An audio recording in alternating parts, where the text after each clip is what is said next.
Chapter 3, Wednesday, August 18th, 1943, St. Louis, Missouri. Wafts of steam rise from the blue mug in my hands, filling the supply closet with the heady aroma of freshly brewed coffee.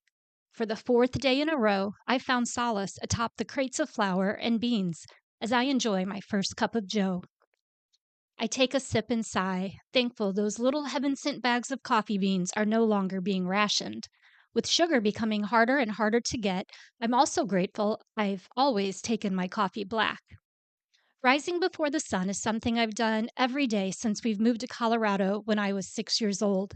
But in Colorado, early mornings meant silence and solitude while collecting eggs, milking cows, or feeding the horses. Even with 11 children in one tiny house, mornings were peaceful, methodical, purposeful. In Harry's diner, mornings are chaos with a side of bacon. By 5 o'clock, trucks rattle to a stop outside the diner's back door, while muscular men with names like Slim and Lefty unload cases of eggs, milk, napkins, or produce. In the kitchen, Lydia whips up pancake batter and slices thick strips of bacon in preparation for the morning rush, while Harry checks his deliveries against their invoices, adding each charged item to his ledger. Despite the thumping and banging and scraping and chopping, Evelyn always manages to sleep soundly through it all upstairs, with the door open. This morning, storm clouds dump rain on our already hectic routine and deepen the scowls on our drivers' faces. Worse, the rain doesn't cool a thing. It just weighs the air down, making it even harder to breathe than usual. I wipe my brow, unsure whether it's sweat or the damp air laying claim to my skin. For 3 solid minutes, I listened to the dissonant symphony of bedlam, the commotion muffled through the closed closet door, pining for a peaceful prairie sunrise. But the moment Harry throws open the door of my sanctuary, I don my apron and get to work rolling out biscuits. With a smirk, Lydia looks over her shoulder at me as I cut perfect circles out of the thick dough. "You're awfully quiet in the morning, aren't you?" I offer a one-shoulder shrug. I'm not used to this much noise this early. Behind us, the last delivery driver bids us a good day, and Harry slams the supply closet door, causing us to jump. Eyes fixed on his ledger, Harry mutters under his breath, "Stupid rations." Lydia shakes her head. "What is it this time?" Book snaps shut. My brother turns to the sink and runs the faucet, scrubbing his hands. "Eggs again." He mutters something else under his breath, but all I understood is the word stubborn. Lydia winces. "How many?" He dries his hands on his apron, already tying it on. "Not enough." I transfer my biscuits to a baking sheet, wondering if Harry would ever let me near his ledgers. I'm as organized as I am frugal, but I doubt he'd care to have me tally up his steak dinners and nights out on the town. Cutting costs is one thing. Finding rationed food is another. If only we could bring our dairy cow and chickens from Colorado to the diner. My thoughts wander from my mouth. I still can't believe you have to buy eggs. That's one thing we've never had a shortage of back home. Harry pounds out a chicken breast a little harder than necessary and tosses it into a bowl of marinade for his best-selling lunch sandwich, though he only has a few to offer most days. "We can't raise chickens in the middle of the city, Lou." "I know." For the next 4 hours, rain drums against the window panes, thinning the trickle of customers to almost nothing. Mr. and Mrs. Carlyle are among the few who brave the storm, willing to face an act of God to keep them from breaking their morning routine.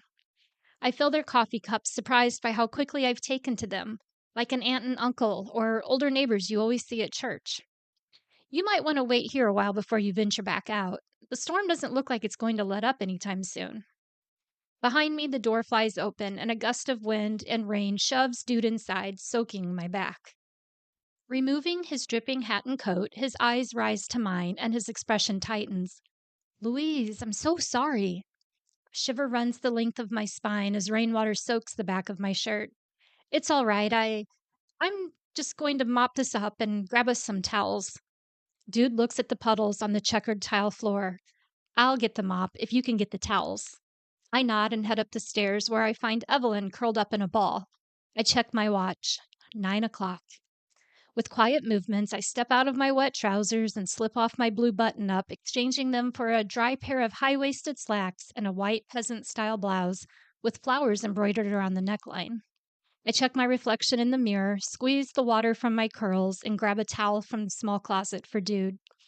I turn for the door, then glance over at Evelyn once more. An ornery thought takes root, and I reach back to the closet, shutting the door. As I tiptoe towards the stairs, Evelyn yawns, her eyes still closed. Leave the closet open. I can't sleep unless the closet door is open.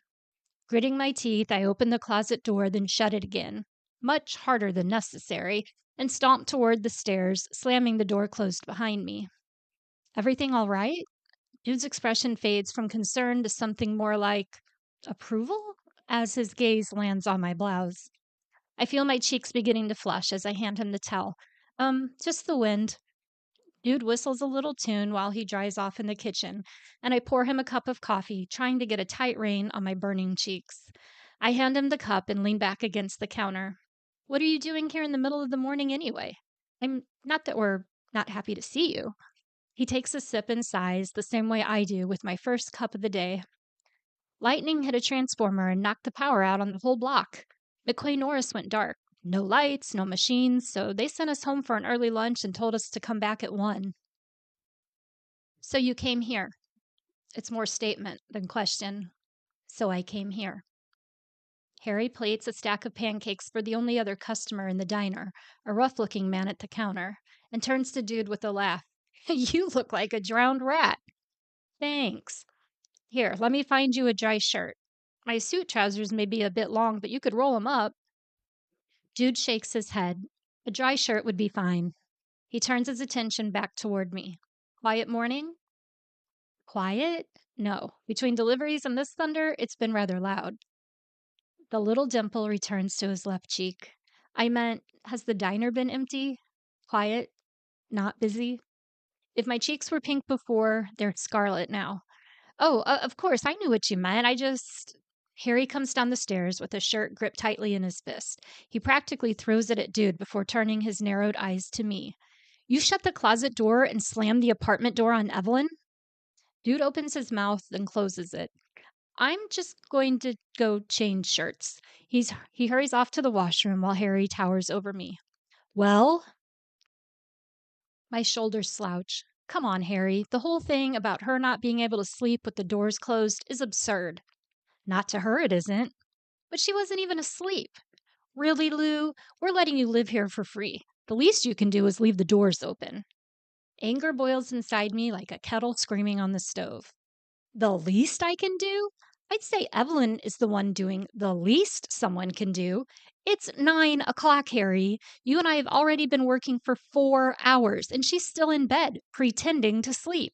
And I wouldn't have to live or work here at all if you'd just be responsible for once in your life. What's that supposed to mean? I ball up my fists and prop them on my hips. You know exactly what it means. You moved here for one reason, and that was to find a job where you could make enough money to help Mother. Instead, you fell in love with that feather-headed little twit. That's my wife. It's still the truth. Instead of making money, you went into debt buying this diner. And instead of sending money home, you spend it on steak dinners and movies and letting Evelyn buy 6 pairs of spectator pumps. Who needs 6 pairs of shoes? She's ridiculous, Harry. The vein along Harry's jaw begins to throb. Do not talk about my wife like that ever again. Not in my diner. Not anywhere. I know he's right, but I'm so angry that I'm shaking. You know, you wouldn't have to pay for a day waitress or an evening waitress if Evelyn would just pull her weight around here. If you just sent home what you pay Lydia or Jenny, most of Mother's debts would be paid off by now. That's how selfish you are, Harry. That's how selfish she's made you. He may be a grown man and I may be a grown woman, but Harry grabs me by the arm and I'm certain that he's going to remind me what a thrashing from my big brother feels like. I close my eyes, bracing for the blow, when Dude steps out of the washroom. All right, both of you, to your corners. My gaze drifts to him, not quite following. Dude sighs. It's a boxing term. Never mind, just... He sighs again. Harry, go cool off. Louise... He looks down his nose at me, and I think I'd rather be pommeled by Harry. He grabs the sleeve of my blouse and tugs it toward the seating area. Louise, come with me. Like a child being dragged into a principal's office, I shuffle behind Dude to a corner booth, which he none too gently pushes me into. Harry snarls and heads upstairs to the apartment, his boots thundering against the wooden stairs as he goes. Crossing his arms, Dude stands over me. What was that about? Lightning crashes outside the east windows and the lights flicker above us. I shrug. Just a fight between a brother and sister. In the middle of a diner? We weren't in the middle of the. I huff. That's not the point. Dude slides into the booth across from me. I heard your entire conversation. I'm sure the whole diner did. I shrink down in my seat. I just get tired of working so hard all the time while others shirk their responsibilities. It's not that I mind the hard work. I don't. I do anything for my family. But when other people in that same family won't carry their own weight, it just makes me mad. Dude's expression softens. I understand that more than most. I felt the same way when my mom's last husband took off, leaving Ricky and Stella behind. But Louise, you can't spout off at Harry like that and expect him to remain calm. I drag in a breath and let it go. I know. Mother always said I had Daddy's temper. You were really close to him, weren't you?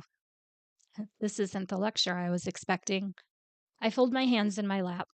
I was, and I was proud to be like him, temper and all. Mother could have said that I had bad breath like him or ugly toes like him, and I still would have been pleased as punch because it meant I was like him. Dude's lips curve upward. Do you have ugly toes? I aim my meanest look at Dude, but it doesn't stand a chance against that dimple. His grin eases. Go on. You were saying you're like your dad? My fingers twist in my lap. I know my daddy wasn't perfect, but now that he's gone, I can't remember a single thing I didn't love about him. The lights flicker again as Dude taps his fingers against the table. And if he walked in on that fight you just had with Harry, would he have been proud of your temper? I roll my eyes. You sound like Mother. You didn't answer the question. Fine. No, he wouldn't. He would have been mad at Harry too, though, for not stepping up to be the man of the house. Dude nods, a thoughtful expression replacing his grin. Louise, do you think it's your responsibility to provide for your family because Harry isn't doing a good job of it? Of course, someone has to. Eugene's 20, but he's running the farm. The best he can, anyway. He can't leave to find better work. But it's his and Harry's responsibility. Because they're men? The lights go dark for a few seconds, then flicker to life again. Dude resumes tapping his fingers. If you do everything for them, they'll never step up on their own. A warm simmering rises in my chest. Is that how you ended up with Ricky and Stella?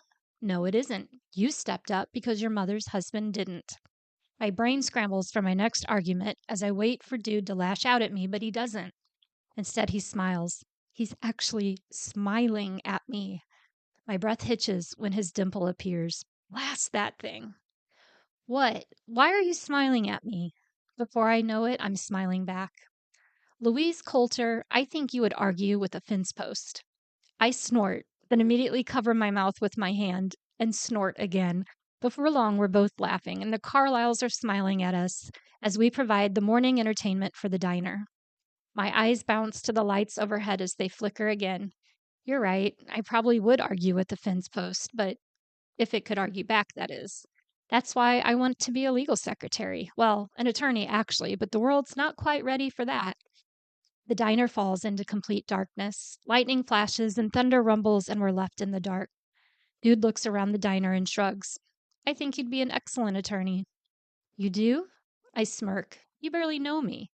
You're right, but I've seen enough to know you're a very passionate person. You care about people, and you hate injustice. You'd fight tooth and nail to help someone in need, and you're not afraid to argue with a man 6 inches taller and at least 70 pounds heavier than you.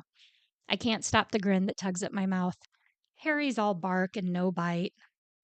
I'm pretty sure he would have pummeled you if I hadn't walked in, and you'd have deserved it. Dude yawns and leans back in the booth. So when did you realize you wanted to be an attorney? My heart skips as it does any time I get to talk about law and justice.